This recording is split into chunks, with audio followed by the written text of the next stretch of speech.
बिहार में जातिगत जनगणना को लेकर बुलाई गई सर्वदलीय बैठक में विकासशील इंसान पार्टी को नहीं बुलाया गया। पहले मंत्री पद छीना गया और अब एक बार फिर से झटका मिला है। इस बैठक में नहीं बुलाए जाने को लेकर मुकेश सहनी ने नाराजगी जताई है। मुकेश सहनी ने जातीय जनगणना को लेकर बुलाई गई सर्वदलीय बैठक का स्वागत करते हुए कहा कि उनकी पार्टी शुरू से जातीय जनगणना के पक्षधर रही है। मुख्यमंत्री नीतीश कुमार के नेतृत्व में प्रधानमंत्री से हुई सर्वदलीय बैठक में उन्होंने भी भाग लिया था, लेकिन राज्य में सर्वदलीय बैठक में वीआईपी को नहीं बुलाया जाना समझ से परे है। साथ ही उन्होंने कहा है कि जातीय जनगणना के मुद्दे पर हमेशा मुख्यमंत्री नीतीश कुमार के साथ हम खड़े रहे हैं। सहनी ने कहा कि जातीय जनगणना के पक्षधर में उनकी पार्टी हमेशा नीतीश कुमार के साथ खड़ी रही है। इस संबंध में उन्होंने राज्य के संसदीय कार्य मंत्री और शिक्षा मंत्री विजय कुमार चौधरी को एक पत्र लिखा है।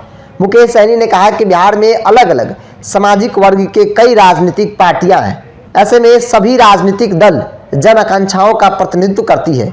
इसलिए विगत चुनाव में जिन राजनीतिक दल को जन समर्थन प्राप्त हुआ है, भले ही कोई विधायक ना हो, उनकी राय और विचार इस बैठक में लेना चाहिए। उन्होंने कहा कि वे खुद विधान परिषद के सदस्य हैं। मुकेश सहनी का मानना है कि विकासशील इंसान पार्टी के वर्तमान बिहार विधान सभा में 4 सदस्य थे, पर अब कोई सदस्य नहीं है, लेकिन बिहार विधान परिषद में वे खुद एक सदस्य के रूप में प्रतिनिधित्व करते हैं। इसलिए विकासशील इंसान पार्टी का भी इस बैठक में प्रतिनिधित्व होना चाहिए था, लेकिन ऐसा नहीं हुआ। बता दें कि बीते दिन मुख्यमंत्री नीतीश कुमार ने तमाम दलों के नेताओं के साथ बैठक की। बैठक में निर्णय लिया गया कि बिहार में जातिगत जनगणना राज्य सरकार अपने पैसे से कराएगी, लेकिन उस बैठक में मुकेश सहनी को नहीं बुलाया गया था, जिसको लेकर मुकेश सहनी ने नाराजगी जताया है। उन्होंने कहा कि जब पिछली बार प्रधानमंत्री मोदी से जब बिहार का एक डेलीगेशन मुलाकात किया था तो उस वक्त हम भी थे।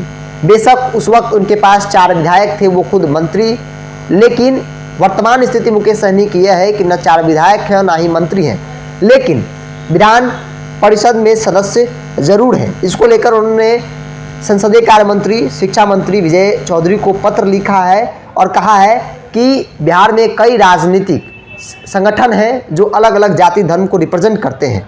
ऐसे में जिनको बीते चुनाव में जन समर्थन मिला है, खास तौर पे उनकी राय सरकार को लेनी चाहिए, लेकिन ऐसा नहीं हुआ, जिस बात का दुख मुकेश सहनी को है। पहले मंत्री मंडल से बाहर कर दिया जाता है और अब मीटिंग से भी, क्योंकि जातीय जनगणना को लेकर है। जातीय जनगणना को लेकर मुकेश सहनी लगातार अपनी आवाज़ बुलंद करते आए हैं। और इससे पहले याद होगा आपको कि जब प्रधानमंत्री मोदी से मुलाकात हुई थी तो उस वक्त चिराग पासवान ने भी आवाज़ उठाया था कि आखिर हमारी भी तो वोट बैंक है, हमें क्यों नहीं बुलाया जा रहा है, हमारी राय क्यों नहीं ली जा रही है। और यही बात मुकेश सहनी अब इन बातों को दोहराते हुए नजर आ रहे हैं। मुकेश सहनी ना तो मंत्री हैं और ना ही उनके पास 4 विधायक हैं, लेकिन विधान परिषद में सदस्य हैं। इस नाते उन्होंने विजय चौधरी को पत्र लिखकर साफ तौर पे कहा है कि कम से कम उनकी राय लेनी चाहिए थी।